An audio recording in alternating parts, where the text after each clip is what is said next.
பார்த்திங்கன்னா ரிசல்ட் வந்தப்போ எனக்கு ரொம்ப சந்தோஷம். அப்போ என் கண்ணில் இருந்து வந்துச்சு பாருங்கள் ஒரு சொட்டு கண்ணீர். அதுக்கு விலை மதிப்பே கிடையாது. ஏன்னா இத்தனை நாள் பட்ட கஷ்டம், உழைப்பு எல்லாமே அதில் அடங்கியிருக்கு.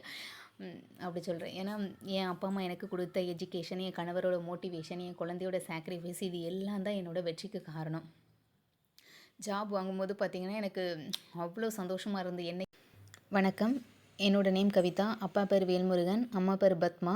என்னோடய ஓன் டிஸ்ட்ரிக்ட் வந்து தூத்துக்குடி, ஊர் ஸ்ரீவைகுண்டம். நான் தேர்ந்தெடுத்த டிபார்ட்மெண்ட் பார்த்திங்கன்னா ரெவென்யூ டிபார்ட்மெண்ட் ஃப்ரம் கோயம்புத்தூர். எனக்கு ஓன் டிஸ்ட்ரிக்ட் கிடைக்கல. எனக்கு தேர்ட் டே மார்னிங் கவுன்சிலிங். என்னோடய ஓவரால் ரேங்க் பார்த்திங்கன்னா 868, கம்யூனல் ரேங்க் 429. எனக்கு தேர்ட் டே மார்னிங் 10 o'clock வந்து கவுன்சிலிங். ஓன் டிஸ்ட்ரிக்ட் முடிஞ்சோடனே மீதி இருந்த டிஸ்ட்ரிக்டில் நான் டிஸ்ட்ரிக்ட் ப்ரையாரிட்டி போட்டு எழுதிட்டு போயிருந்தேன். அது ஃபஸ்ட்டு ப்ரிஃபரன்ஸாக கோயம்புத்தூர் வச்சுருந்தேன். என் கணவர் விரும்பின டிஸ்ட்ரிக்ட் வந்து கோயம்புத்தூர். ஸோ எனக்கு கடவுளோட ஆசீர்வாதத்தில் கோயம்புத்தூர் டிஸ்ட்ரிக்டே எனக்கு கிடச்சிருச்சு ரெவென்யூ டிபார்ட்மெண்ட்டில். டிஎன்பிசிக்கு படிக்க வர என்ன காரணம்னு பார்த்தீங்கன்னா, நான் 2015 நான் காலேஜ் முடிச்சுட்டு நானும் சும்மா தான் இருந்தேன். எனக்கு இதுக்குள்ளே வரணும் அப்படிங்கிற ஐடியாவே இல்லை. பட் அப்பா, அம்மா, எல்லா ரிலேஷன் எல்லாருமே குரூப் 4, குரூப் 2 அப்ளை பண்ணு படின்னு சொல்லுவாங்க. நான் சொல்லுவேன் அதில் வேகன்சி கம்மியாக இருக்குது, அதுக்கு அப்ளை பண்ணுறவங்க 15 லட்சம் பேர், 21 லட்சம் பேர் இருக்காங்க, அதில் நமக்கு எங்கே கிடைக்க போகுது அப்படின்னு சொன்னேன். எனக்கு 2018 மேரேஜ் ஆச்சு. அப்போ கணவரோட மோட்டிவேஷன் தான் நான் அந்த டிஎன்பிசிக்குள்ளே படிக்க வரதுக்கே காரணம். அவங்க நிறைய டிப்ஸ் சொல்லுவாங்க. நமக்குன்னு உனக்குன்னு ஒரு தனி அடையாளத்தை உருவாக்கு, உனக்கான மரியாதையை நீ உருவாக்கு, என்னை வச்சு உனக்கு மரியாதை வரக்கூடாது, உனக்கான மரியாதையை நீயே உருவாக்கணும்.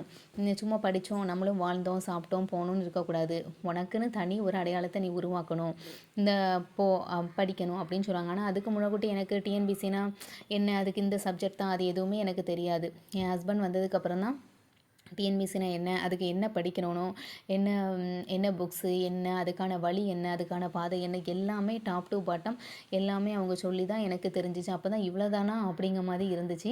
அவங்க எனக்கு எல்லா புக்ஸுமே A to Z அவங்களே எனக்கு எல்லா மெட்டீரியலும் வாங்கி தந்துட்டாங்க. நான் வெளியே எங்கேயும் போகணுங்க அவசியமே இல்லை. வீட்டிலே எனக்கு எல்லா புக்ஸும் இருக்குது. ஸோ நான் ஓன் செல்ஃப் ஸ்டடி தான் பண்ணேன் வீட்டில். நான் வந்து கோச்சிங் செல்ஃப் ஸ்டடி தான் வீட்டில் பண்ணேன்.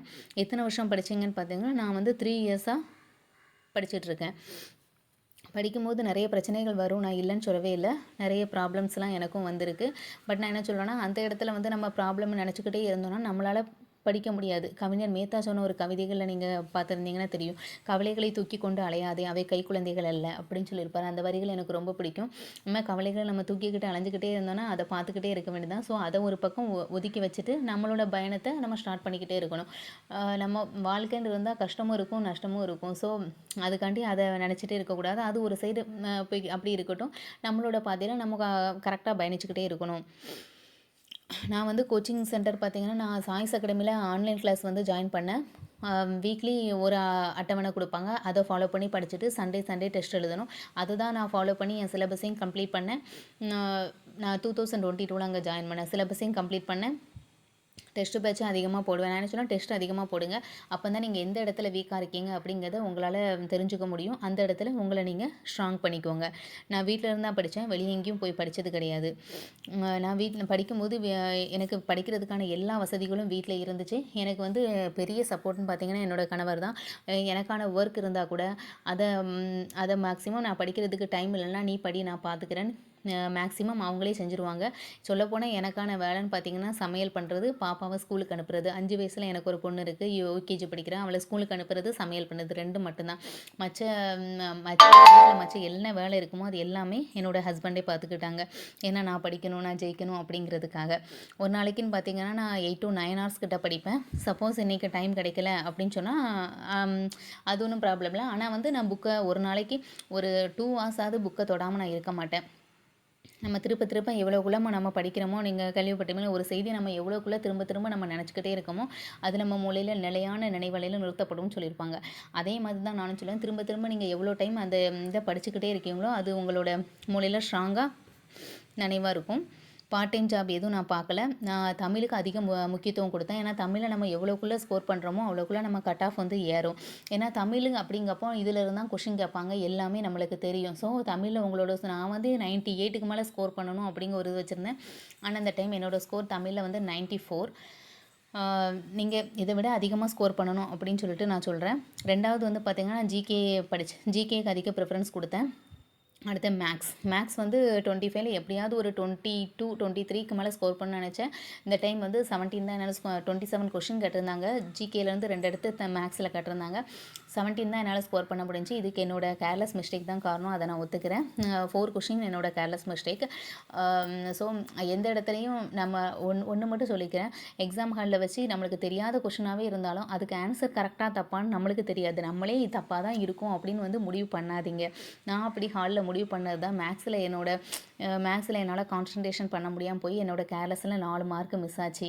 ஏன்னா அப்படி நீங்கள் நினச்சிட்டிங்கன்னா உங்களோட நம்பிக்கை வந்து விட்டுரும். நான் என்ன சொல்கிறேன்னா, எந்த இடத்துலையும் அந்த கொஷின் கரெக்டோ தப்போ அது இருக்கட்டும், நீங்களே ஒரு முடிவுக்கு வராதீங்க. நம்பிக்கையோட எந்த காரணத்தை கொண்டும் ஹாலில் வச்சு உங்களோட நம்பிக்கையை மட்டும் கைவிட்டுறாதீங்க. அதுதான் என்னோட அனுபவத்தில் நான் உங்களுக்கு சொல்லிக்கிறது. நான் தமிழுக்கு அதிக ப்ரிஃபரன்ஸ் முக்கியத்துவம் கொடுத்தேன் ஃபஸ்ட்டு. அடுத்தது வந்து நான் ஜிகே நல்லா படித்தேன். நெக்ஸ்ட்டு மேக்ஸ் பார்த்தேன். நான் இப்போ உங்களுக்கு சொல்கிறதா இருந்தால் தமிழ் நல்லா படிங்க, மேக்ஸ் 25 அப்படின்னா 23 ஸ்கோர் மேலே ஸ்கோர் பண்ணுறதா நல்லா படிங்க. ஜிகே நல்லா படிச்சுக்கோங்க. ஜிகேல என்ன ஸ்கோரிங் வந்து 73 கொஷினுக்கு 62 கொஷின் நான் கரெக்டாக பண்ணியிருந்தேன். நடப்பு நிகழ்வுகள்னு பார்த்தீங்கன்னா, நான் காலையில் பேப்பர் வாங்குவேன், இந்து பேப்பர் வாங்குவேன். அதில் கொஞ்சம் ரீட் பண்ணி முக்கியமான பாயிண்ட்ஸை நோட்ஸ் எடுத்து வச்சுப்பேன். டாஃப் அகாடமியில் வந்து பார்த்திங்கன்னா யூடியூப் சேனலில் அவங்களே நடப்பு நிகழ்வுகளை பற்றி வீடியோ போடுவாங்க, அவங்க நல்லா சொல்லிக் கொடுப்பாங்க. அதையும் ஒரு முக்கியமான பாயிண்ட்ஸ் எல்லாம் நான் நோட் பண்ணி வச்சுக்குவேன். தனியாக அது கரண்ட் அஃபேர்ஸ்னு ஒரு நோட் போட்டு நோட் பண்ணி வச்சுக்குவேன். வீட்டில் படிக்கிறதுக்கு எனக்கு சொல்லப்போனால் ஃபுல் அண்ட் ஃபுல் நான் அந்த இடத்துல இருக்கேன்னா அதுக்கு காரணமே என் ஹஸ்பண்ட் தான். அவங்களோட ஃபுல் சப்போர்ட் எனக்கு இருந்துச்சு. எனக்கு மற்றவங்க கூட யாருமே பேச முடியாதுன்னு வச்சுக்கோங்களேன். எனக்கு வந்து அவங்க சொல்கிறது நீ படி, அடுத்தவங்க என்ன சொன்னால் என்ன, நீ படி அப்படிங்கிற ஃபுல் சப்போர்ட் இருந்துச்சு. வீட்டில் சப்போர்ட் இல்லைன்னு சொல்கிறதுக்கு இடமே இல்லை. நான் வெளியே போய் நான் செல்ஃப் ஸ்டடி தான் பண்ணேன். ஸோ வெளியே போனதில்லை. அதனால் நான் தனியாக தான் படித்தேன். மற்ற மாணவர்கள்லாம் சந்திக்கிறதுக்கான வாய்ப்பு எனக்கு ஏற்படல. நான் வந்து படிக்க முடியல, அன்றைக்கி ஏதாவது கஷ்டமாக இருக்குது, ஒரு மாதிரி மனநிலை சரியில்லாத நிலையில் இருக்கும்போது அந்த நேரத்தில் எப்படி படித்தீங்கன்னு கேட்டிருக்கீங்க. எனக்கு அப்படியும் இருந்திருக்கு. எல்லாரோட வாழ்க்கையிலையும் கஷ்டமும் இருக்கும், நஷ்டமும் இருக்கும். ஸோ நான் என்ன சொல்கிறேன்னா, கஷ்டம்னு இருந்துச்சுன்னா அந்த டயத்தில் வந்து உங்களுக்கு படிக்க முடியல, என்னால் புக்கே எடுக்க முடியல அப்படின்னு தோணுச்சுன்னு வச்சுக்கோங்க. நீங்கள் என்ன நினச்சிக்கோங்க, நான் இதான் நினைப்பேன். நம்ம வந்து உங்களோட ரிலேஷனாகவே இருக்கட்டும், இல்லை உங்களுக்கு தெரிஞ்சவங்களாக இருக்கட்டும், எந்த இடத்துல நீங்கள் அவமானப்பட்ட, ஏன்னா பல இடத்துல நான் அவமதிக்கப்பட்டதை நான் யோசிச்சு பார்த்துருப்பேன். எந்த இடத்துல நீங்கள் அவமானப்பட்டீங்களோ அந்த இடத்த ஒரு நிமிஷம் யோசிச்சு பாருங்கள். அப்போ உங்கள் உடம்புல ஏறும் பாருங்கள் ஒரு வெறி. அதுக்கு அப்போ படிக்க ஆரம்பிங்க. அந்த வெறி வந்து உங்களை வெற்றியோட உச்சத்தில் கொண்டு போய் உட்கார வைக்கும். எனக்கு வந்து சில சமயம் படிக்க முடியாத போகும்போதெல்லாம் என்னோட கணவர் வந்து அவங்க சொல்லுவாங்க, நீ இப்படி இருக்காத, இப்படி படி, நல்ல மோட்டிவேஷன் பண்ணுவாங்க, நல்லா ஆறுதலாக இருப்பாங்க. அதே நேரத்தில் நானும் இதை யோசிச்சு பார்ப்பேன். நம்ம எந்த இடத்துல அவமானப்பட்டோமோ அந்த இடத்துல நம்ம நிமிர்ந்து நிற்கணும் அப்படிங்கிறத யோசிச்சு பார்ப்பேன். ஸோ யாரும் கவலையை நினச்சிக்கிட்டே இருக்காதீங்க, நல்லா படிங்க. உன்னுடன் கைக்குலுக்கிக் கொள்ள ஒருவரும் இல்லையா, நீயே உன்னுடன் கைக்குலுக்கிக்கொள் அப்படின்னு சொல்லிட்டு கவிஞர் மேத்தா அவர்கள் சொல்லியிருப்பாங்க. இந்த வரியும் எனக்கு ரொம்ப பிடிக்கும். சப்போஸ் நிறைய பேருக்கு மோட்டிவேஷன் பண்ண ஆளே இல்லை அப்படின்னு நினச்சிக்கிட்டாங்க கூட இந்த வரியை நீங்கள் ஒரு டைம் உங்களோட மனசில் நினச்சி பார்த்துக்கோங்க. ஏன்னா உன்னை பாராட்ட அந்த உலகத்தில் வேறு யாரும் கிடையாது அப்படின்னு சொல்லிட்டு நான் சொல்கிறேன். நியூ ஸ்டூடெண்ட்டாக இருந்தாலும் சரி தான். நான் என்ன சொல்ல, நியூ ஸ்டூடெண்ட், ஓல்டு ஸ்டூடெண்ட்ஸ் நிறைய பேர் படிச்சுட்டு இருப்பாங்க, நம்மளால் எப்படி போக முடியும் அப்படின்லாம் நினைக்காதீங்க. எல்லாருமே நியூவாக வந்து தான் ஓல்டு ஸ்டூடெண்ட்டாக மாறுதாங்க. ஸோ அதை பற்றிலாம் எதுவுமே பயப்படாதீங்க. ஆனால் நீங்கள் டெய்லி புக் எடுத்து ஒரு 2 hours 3 hours படிச்சிருங்க. அதையும் ஏதாவது ஒரு அகாடமியில் ஏதாவது ஒரு சிலபஸ் டேபிளர் காலம் அதை ஃபாலோ பண்ணி படிங்க. சிலபஸை கம்ப்ளீட் பண்ணுங்கள். திருப்பி மேக்ஸ்லாம் ரிப்பீட்டடாக போட்டு பார்த்துக்கிட்டே இருங்க. கரண்ட் அஃபேர்ஸ் வந்து டெய்லி நியூஸ் பேப்பர் லைட்டாக ஒரு ரீடிங் விட்டுக்கோங்க, அது போதும். ஜிகே எல்லாமே திரும்ப படிச்சுட்டே இருங்க. அப்போ தான் உங்களுக்கு நல்லா ஞாபகத்தில் இருக்கும். ரிசல்ட் வந்தப்போனால் பார்த்தீங்கன்னா, ரிசல்ட் வந்தப்போ எனக்கு ரொம்ப சந்தோஷம். அப்போ என் கண்ணில் இருந்து வந்துச்சு பாருங்கள் ஒரு சொட்டு கண்ணீர். அதுக்கு விலை மதிப்பே கிடையாது. ஏன்னா இத்தனை நாள் பட்ட கஷ்டம், உழைப்பு எல்லாமே அதில் அடங்கியிருக்கு. அப்படி சொல்கிறேன். ஏன்னா என் அப்பா அம்மா எனக்கு கொடுத்த எஜுகேஷன், என் கணவரோட மோட்டிவேஷன், என் குழந்தையோட சாக்ரிஃபைஸ், இது எல்லாம் தான் என்னோடய வெற்றிக்கு காரணம். ஜாப் வாங்கும்போது பார்த்தீங்கன்னா, எனக்கு அவ்வளோ சந்தோஷமா இருந்து, என்னைக்குடா தமிழ்நாடு அரசு பணியாளர் தேர்வாணையம் அந்த வால்க்கு முன்னால இருந்து ஒரு ஃபோட்டோ எடுக்க போறோன்ட்டு இருந்தேன். நான் வந்து அதில சும்மா நான் ஃபோட்டோ எடுக்கக்கூடாது. நானும் தமிழ்நாடு அரசு பணியாளர் தேர்வாலயத்தில ஒரு அ நானும் ஒரு அரசு அதிகாரி அப்படிங்கிற ஒரு அங்கீகாரத்தோட நான் அந்த ஃபோட்டோ எடுக்கணும்னு ஆசைப்பட்டேன். அதே மாரி ஜாப் வாங்கும்போது எனக்கு ரொம்ப சந்தோஷமா இருந்துச்சு. நான் மிஸ் பண்ணது என்னன்னு பார்த்தீங்கன்னா, ஓன் டிஸ்ட்ரிக்ட். ஸோ அத நினச்சு நான் இப்ப நான் ஃபீல் பண்ணல. ஏன்னா, என்னோட நான் எடுக்க போற டிஸ்ட்ரிக்ட், நான் எடுக்க போற டிபார்ட்மெண்ட் இது எல்லாமே எனக்கு மட்டும் இல்ல. என்ன படிக்க வச்ச என்னோட கணவர், என்னை சுத்தி இருக்க எல்லாருக்குமே சாட்டிஸ்ஃபைடா இருக்கணும்னு நான் நெனச்சேன். கடவுளோட ஆசீர்வாதத்தில எனக்கு அது எல்லாமே கிடைச்சிடுச்சு. எல்லாரும் விரும்பின டிஸ்ட்ரிக்ட், எல்லாரும் விரும்பின டிபார்ட்மெண்ட் எனக்கு கிடைச்சிடுச்சு. ஸோ ஜாப் ஆர்டர் வாங்கும்போது எனக்கு அவ்வளோ சந்தோஷமா இருந்துச்சு. வந்த உடனே என் கணவரோட கையில தான் குடுத்தேன். அதே மாரி நாங்க ஆசைப்பட்ட மாரி தமிழ்நாடு அரசு பணியாளர் தேர்வாணையம் இந்த வால்கிட்ட நின்னு பெரிய நல்ல ஃபோட்டோலாம் எடுத்துட்டு சந்தோஷமா வீட்டுக்கு வந்துட்டோம். ஸோ நான் உங்களுக்கு என்ன சொல்றேன்னா, நல்லா படிங்க. திருப்பி திருப்பி படிங்க. எதுக்கும் கவலைப்படாதீங்க. என்னை மாதிரி நாளைக்கு இந்த இடத்துல நீங்களும் ஜெயிச்சுட்டு, இதே மாரி மத்த ஸ்டூடெண்ட்டுக்கு நீங்க ஸ்பீச் குடுக்கணும்னு நானும் உங்கள வாழ்த்துறேன். Thank you.